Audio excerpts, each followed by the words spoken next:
तो हम पूछा ले कि कपड़ा ऐसे रहेगा बस अच्छा रहेगा। रुमाल उमाल झरझूरी नहीं दिखाई देगा, इससे झरझूरी नहीं दिखाई देगा। अरे इतना ही करिए मतलब पीछे वो आ जाएगा।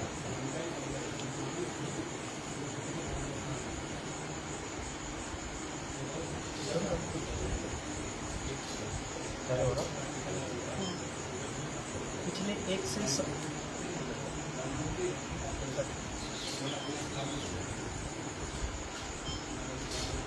पिछले 137 दिन से यहाँ बोध गया यहाँ पर बीटी एक्ट 1949 को लेकर धरना प्रदर्शन जारी है और धरना प्रदर्शन की वर्तमान स्थिति हम जानने की कोशिश करेंगे। हम यहाँ पर महाराष्ट्र की जो मॉनेस्ट्री है, इस महाराष्ट्र की मॉनेस्ट्री में यहाँ पर जो आंदोलनकारी जो है यहाँ पर बैठे हुए हैं, इसमें कई सारे घंटे हमें दिखाई देंगे। और जहाँ जब आंदोलन की नींव रखी गई थी, आंदोलन की शुरुआत से जो घंटे इस आंदोलन में सक्रिय थे, आदरणीय प्रज्ञाशील महातेरो बदलकर जी हैं, तो हम उनसे इस आंदोलन की वर्तमान स्थिति जो है वे क्या है, वर्तमान में आंदोलन किस दिशा की ओर जा रहा है, ये हम जानने की कोशिश करेंगे। पंडित जी, ये जो धरना जारी है, इसमें महाराष्ट्र के लोग या प्रदेश के लोग भ्रमित है कि अभी धरना प्रदर्शन जारी है या नहीं, क्योंकि इससे पहले हमने देखा पहले जो धरना है महाबोधि बुद्ध विहार के समीप जो पीपल वृक्ष था वहाँ पर जारी था। फिर उसके बाद एक पंडाल में गया, पंडाल के बाद जो है जो आकाश लामा जी के वीडियो आए और उसके बाद में बीच में यहाँ पर जो विनयचारी जो भंडे जी थे और वे भी इस आंदोलन में सम्मिलित हुए थे। और उसके बाद जो है आंदोलन की अभी जो रूपरेखा जो है वो बदली हुई दिखाई देती है और लोग जो है सभी भ्रमित हैं कि आंदोलन जारी है या नहीं है। तो इसके बारे में बताइए बंटी जी, वर्तमान में आंदोलन की स्थिति क्या है? सभी को नमो बुद्धाय, जय भीम, जय प्रबुद्ध भारत। आज जो है बोधिसत्व चैनल, जो कि पिछले 8 सालों से तमाम गिरिकंदराओं में पुराने बौद्ध स्तूप जो बिखरे पड़े हुए हैं उसको संग्रहित, संकलित और प्रकाश में लाने का काम कर रहा है। तो हूबहू इस बोधिसत्व चैनल के प्रमुख सागर कामले आज आमने सामने देख रहा हूँ। बहुत बहुत साधुवाद दर्शकों को। समता विचार मंच के मंटू जी और टुन्ना शाह कवि तीनों चैनल जो इस समय में कवर कर रहे हैं। आपने जो सवाल पूछे वर्तमान स्थिति के बारे में, धरना चल रहा है, 137 दिन हो गए हैं। जब ये आमरण अनशन से शुरू किया महाबोधि महाविहार के सामने गोलंबर में, तो इसकी चर्चा देश विदेशों में बहुत तेजी के साथ फैली।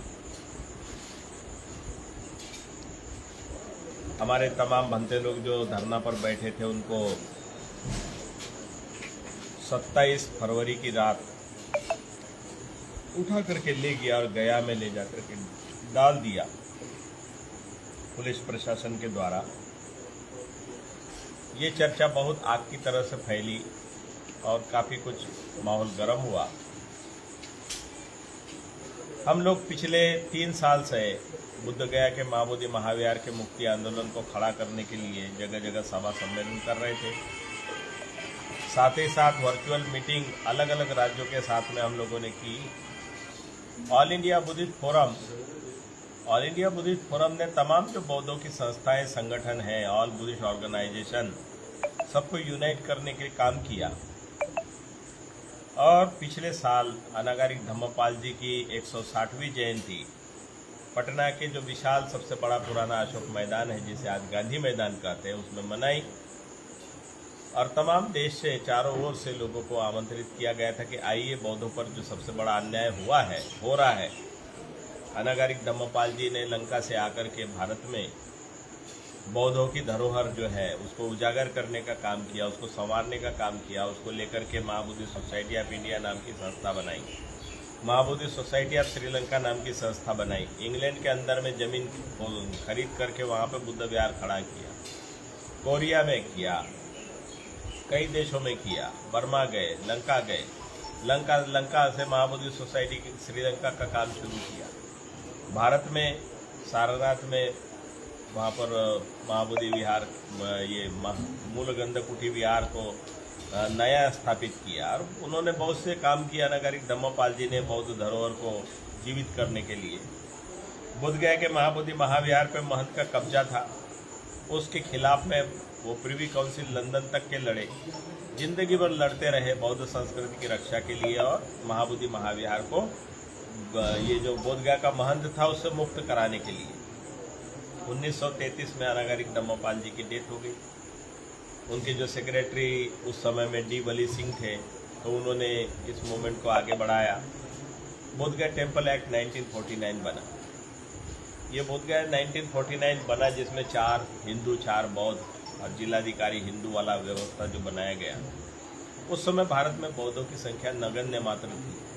जो भी थे तो हिमालयन रेंज में थे, दार्जिलिंग, कालिम्पोंग, सिलीगुड़ी और आसाम, अरुणाचल, मिजोरम, इस क्षेत्र में त्रिपुरा वगैरह में बौद्ध थे। मेनलैंड में बुद्ध को मानने वाले नहीं थे। ये तो बाबा साहब अम्बेडकर ने 1956 में बुद्ध धम्म दीक्षा ली, इसलिए करोड़ों बौद्ध भारत के अंदर में तैयार हुए हैं। तो ये 1922 में गया में राष्ट्रीय अधिवेशन हुआ था कांग्रेस का। उस समय में अनागारिक धम्मपाल जी के साथ में जो महापंडित राहुल संकृत्यायन है, उस समय महापंडित राहुल संकृत्यायन नहीं थे, उस समय स्वामी थे वो रामोदार साधु। तो उन्होंने मांग की, चित्तरंजन दास उसकी अध्यक्षता कर रहे थे। ये जो डॉक्टर राजेंद्र प्रसाद जो है, उनके समय एक कमेटी बनी और बिहार के पहले मुख्यमंत्री श्री कृष्णा सिंह, उन्होंने बोधगया टेम्पल एक्ट 1949 जो बनाया है अधिनियम, उस समय की उनकी मुख्य भूमिका माने ये महाबोधि महाविहार की हजारों एकड़ जमीन का बहुत मामला था, क्योंकि हजारों एकड़ जमीन थी और यहाँ आसपास में लोग जो है गुलाम की तरह से रहते थे और बोधगया महंत का उसके कब्जा था। उस जमीनें सारी बोधगया के महंत कब्जा करके बैठे। महाराज अशोक के ज़माने की 84,000 जो स्तूप थे, शिलालेख थे, अवशेष थे, बुद्ध विहार थे, वो तमाम लूट करके उनके नाम बदल दिए और उन पर कब्जे कर लिए। उनकी ज़मीनें हड़प ली गई थी। यहाँ तक कि जो हिंदुस्तान पाकिस्तान की जो बॉर्डर है, वाघा बॉर्डर, अटारी बॉर्डर, ये महाबोधि विहार की ज़मीन। यहाँ पर ज़मीनों को संघर्ष चल रहा था, तो ज़मीन के संघर्ष को भी निकालना था, इसलिए एक ये एक्ट बना करके बोधगया मंदिर अधिनियम, उसमें बोधगया महंत को एक आजीवन मेंबर सदस्य बना दिया, जो कि गैर कानूनी आदमी को कानूनी बना दिया वो बोधगया टेम्पल एक्ट के तहत। और बोधगया टेम्पल एक्ट फंक्शन में आया। बोधगया महंत ने चाबियां सौंपी। उस समय में उपराष्ट्रपति जो है डॉक्टर सर्वपल्ली राधाकृष्णन वैशाख पूर्णिमा के दिन आए थे, तो बोधगया में उनको चाबी सौंपी। वो 52-53 का समय है, 1952-53 का, और तब से ही बोधगया टेम्पल एक्ट फंक्शन में आया। तो वो उस समय से वो लोग कमेटी चलाए जा रही थी अपने हिसाब से। अनागारिक धम्मपाल जी की डेथ हो जाने के बाद ये मामला उतना चला नहीं, फिर आगे मांग नहीं हुई, क्योंकि कानून बना दिया बोधगया मंदिर अधिनियम। तो गया कांग्रेस के अधिवेशन में गांधी जी के सामने में माने बातचीत हुई थी, तो अनागारिक धम्मपाल जी को कहा था गांधी जी ने कि पहले देश को आज़ादी मिल जाने दो। जो भी बर्मा लंका के प्रतिनिधि, उनके सामने गांधी जी ने वचन दिया था कि देश को आज़ादी मिल जाने दो।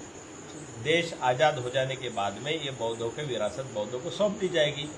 तो बौद्धों की विरासत उस समय नहीं सौंपी, वो बोधगया टेम्पल एक्ट में कन्वर्ट कर दी गई। 1991 में बाबा साहब अम्बेडकर सेंटेनरी ईयर था। बाबा साहब अम्बेडकर सेंटेनरी ईयर में, जन्म शताब्दी वर्ष में, नागपुर से कुछ लोग, डी संगरक्षित नाम के बनते थे, दूसरे एक सागत बोधी नाम के बनते थे। तो ये कुछ लोगों को लेके बुद्ध गया में आए। तो आने के बाद में उनके साथ में विवाद हुआ। जो बुद्ध की मूर्तियों को 5 पांडव बताते हैं, इन्होंने कपड़े हटा करके बोला है 5 पांडव तो नहीं, ये तो बुद्ध की मूर्तियाँ हैं। तो वहाँ पर कोई झगड़ा लड़ाई हुई। महाबोधि विहार में वो शिवलिंग बताते थे, ये शिवलिंग है। वहाँ पहले बौद्ध स्तूप था, वो बौद्ध स्तूप हटा देने के बाद केवल उसका एक रिंग ऐसे गोल है, तो ये बोध गया महंत के लोग जो है उसको चक्कू से घिसते रहते, गोल करते रहते और शिवलिंग बोल के प्रचार करते रहते। तो बोध गया टेम्पल एक्ट में वो एक 2 पुजारी होते हैं, एक बुद्धिस्ट पुजारी, दूसरा ब्राह्मण पुजारी। तो महाबोधि विहार में कमेटी में 2 पुजारियों का नियुक्ति किया गया होता है। तो एक जो हिंदू ब्राह्मण पुजारी है वो घिसते रहता है और शिवलिंग बताते रहता है, वो अपना घंटी वंटी बजाता है सुबह शाम। तो इन मामलों को लेकर के अंबेडकर सेंटेनरी ईयर में थोड़ा मारपीट हाथापाई हो गई। तो यहाँ उस समय में राजवाड़ा वर्मा नाम की डिस्ट्रिक्ट कलेक्टर थी जो अध्यक्ष थी BTMC की। उन्होंने एक पीतल का गेट लगाया और बोला कि अंबेडकरवादी जो है इनको अंदर जाने नहीं देना है, ये विवाद करते हैं, शिवलिंग का ये करते हैं, तो इनको अंदर नहीं जाने देना है। पीतल का गेट लगाया। फिर ये बात जो है बनते सुरेश ससाई जी जो है उनको मालूम हुआ कि नागपुर के लोगों के साथ मारपीट किया है, ऐसे हो गया है। तो फिर ये बुद्ध गया महाबोधि महाविहार मुक्ति आंदोलन समिति बनाई गई और दादर चैत्य भूमि से एक रथ यात्रा लोगों को लेकर के ट्रकों में भर के और वो लेके आए, राजगीर तक के लेके आए। तो यहाँ से उस समय कलेक्टर ने कुछ लोगों को भेजा था, बूढ़े भंते लोगों को भेजा। उसमें बी पैयारामा जो महाबोधि सोसाइटी के प्रमुख भंते थे और अभी जीवित है अनिरुद्ध नाम के भंते हैं, बंगाली भंते हैं, वो थाई विहार में रहते थे, उनको भेजा गया था। तो इन लोगों ने बोला कि भाई बुद्ध गया में मत आओ, 144 धारा लगा दी गई है और वहाँ मत आओ, यहाँ इस तरह से अशांति मत करो। तो भंते सुरेश ससाई जी ने बोला कि हम जो है न्याय के लिए आ रहे हैं और महाबोधि महाविहार में बिना दर्शन करें कि हम वापस लौटने वाले नहीं हैं। यहाँ पूरे शहर को हमारे पूरे बोधगया में बैरिकेडिंग किया गया था और उस समय बहुत सख्ती से वो लोग पेश आए जो आने वाले लोग थे उनके साथ में 144 धारा लगा करके। तो वो एक टप्पा हो गया। उसके बाद भंते सुरेश ससाई बार बार टप्पे लेके आते रहे। मैं 1993 में आया हुआ था यहाँ पर, मैं नागपुर यूनिवर्सिटी PhD कर रहा था। तो उस समय में मेरे जो गाइड थे डॉक्टर विमल कीर्ति, तो उनकी किताबें लेके आया था और बैठा था। तो मैं यहाँ पर जो माहौल देखा, यहाँ से जा कर के मई महीने में ही भंते बना, सामनेर बना नागपुर में भंते सुरेश ससाई जी के पास में। और फिर आंदोलन के चक्कर में जाना आना शुरू हुआ। तो 93 में यहाँ एक बहुत बड़ा दीक्षा समारोह हुआ था पटना के गांधी मैदान में। तो मैकूराम जी पुलिस के IPS जो उस समय में रेलवे की ओर से DIG थे, तो उनके नेतृत्व में यहाँ पर एक मूवमेंट चला। 10,000 लोग बहुत बने थे गांधी मैदान में भंते ज्ञानेश्वर जी महास्थवीर के द्वारा, भंते सुरेश ससाई जी के नेतृत्व में। तो उस समय से मैं बिहार में मेरा आना जाना हुआ। तो पुराने लोग जो लगे हुए हैं कि बोधगया बौद्धों का स्थान बौद्धों के हाथों में होना चाहिए, उसके लिए काम कर रहे थे। 86 दिन तक के 86 दिन तक के धरना चला 1995 में। तो वो उस धरने की वजह से जो यहाँ चेंजेस हुए, 4 बौद्धों के मेंबर बनाए गए, फिर जो सौंदर्यीकरण हुआ, बीच में 25 साल तक के जो है आंदोलन ठप हो गया भंते सुरेश ससाई माइनॉरिटी कमीशन में बिठाने के लिए। तो ऑल इंडिया बुद्धिस्ट फोरम नाम की एक संस्था जो बंगाल की है, वो बंगाल में बुद्ध जयंती की सार्वजनिक छुट्टी नहीं थी। वो छुट्टी पाने के लिए लोगों ने अनेक बार कोशिशें की लेकिन सफल नहीं हुए। तब ये आकाश लामा जनरल सेक्रेटरी, जम्बू लामा अध्यक्षता, सब लोग ये मिल करके एक नई संस्था बनाई उन्होंने कि सभी संस्थाओं को इकट्ठा करके हम इसमें सफलता प्राप्त करेंगे। तो बुद्ध जयंती की छुट्टी उनको 2017 में उसमें सफलता मिली सभी लोग संगठित होने से। तो ये लोग 3-4 साल से अभ्यास कर रहे थे कि महाबोधि महाविहार जो बौद्धों की विरासत है, ये बौद्धों के हाथों में नहीं होने की वजह क्या है। आंदोलन चले, अनागारिक धम्मपाल का आंदोलन चला, उसमें क्या उपलब्धि हुई, भंते सुरेश ससाई जी का आंदोलन चला, उसमें क्या उपलब्धि हुई, कहाँ कमी रही, इसका पूरा स्टडी करके ये ऑल इंडिया बुद्धिस्ट फोरम ने ये मूवमेंट को खड़ा करने का काम किया। तो 12 फरवरी माघ पूर्णिमा का दिन था। माघ पूर्णिमा में तथागत बुद्ध ने घोषणा की थी कि 3 महीने के बाद हम परिनिर्वाण को प्राप्त होंगे। वही दिन हमने चुन करके 12 फरवरी को यहाँ धरना अनिश्चितकालीन भूख हड़ताल से शुरू किया और आज 137 दिन हो गए। ये 15-16 दिन माने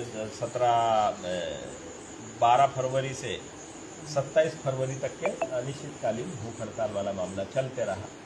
बीच में सब लोगों को उठा के गया में ले जाने की वजह से वहाँ पर से धरना चेंज हो गया, माने धरने का स्वरूप आ गया, भूख हड़ताल बंद हो गया। और फिर जो जगह दी गई, एक दिन भरे का धरना हमारा मगध मेडिकल कॉलेज में चला। फिर 1 मार्च से हम लोगों का जो बड़ा धरना चला था, वो धरना बुद्ध पूर्णिमा तक के बढ़िया से हम लोगों ने उसको बुद्ध पूर्णिमा का कार्यक्रम से उसको सफल करने तक के हम लोग बहुत से परेशानियां झेलते रहे, बर्दाश्त करते रहे। कुछ लोगों ने टॉर्चर किया, झगड़े किए, हंगामे किए, धरना उठाने के लिए कई कोशिशें की। तो वो सारा सहने के बाद बुद्ध पूर्णिमा का कार्यक्रम हुआ। उसके दूसरे दिन एक बैठक भी हो गई। शाम में वीणाचार्य को उठा करके पुलिस लोगों ने ले गया। तो आपने कहा था कि वीणाचार्य की बात जो है, तो सारे लोग महाराष्ट्र में जो भी बोल रहे हैं वीणाचार्य वीणाचार्य, क्योंकि हम धरने पर 3 महीने बैठे रहे और ये लोग विलास खरा साहब और वीणाचार्य ये दोनों महाराष्ट्र में घूम घूम के लोगों से दान दक्षिणा इकट्ठा करते रह गए कि हमें धरना चला रहे बुद्ध।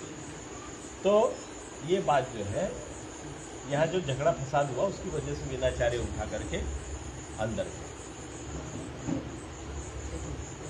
अवंती जी, हम कुछ सवाल आपसे करेंगे। आप सिर्फ आप दो मिनट के अंदर उसका जवाब दे देना। ठीक। क्योंकि क्या होता है, अभी हाँ, लंबा माने इसका बैकग्राउंड जो बताया ना।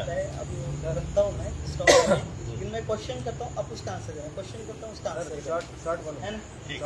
नाही शॉर्टच बनवायचं. आपण क्वेश्चन करू का? हां, सरळ करू ना ते. नहीं शॉर्ट नहीं, असंच बनवा. मोठं हाँ, हाँ. मैं अभी सिर्फ क्वेश्चन करता हूँ, उसका आंसर देते जाना. क्वेश्चन करता हूँ, आंसर देना है ना? शुरू कर. पिछले एक कट कर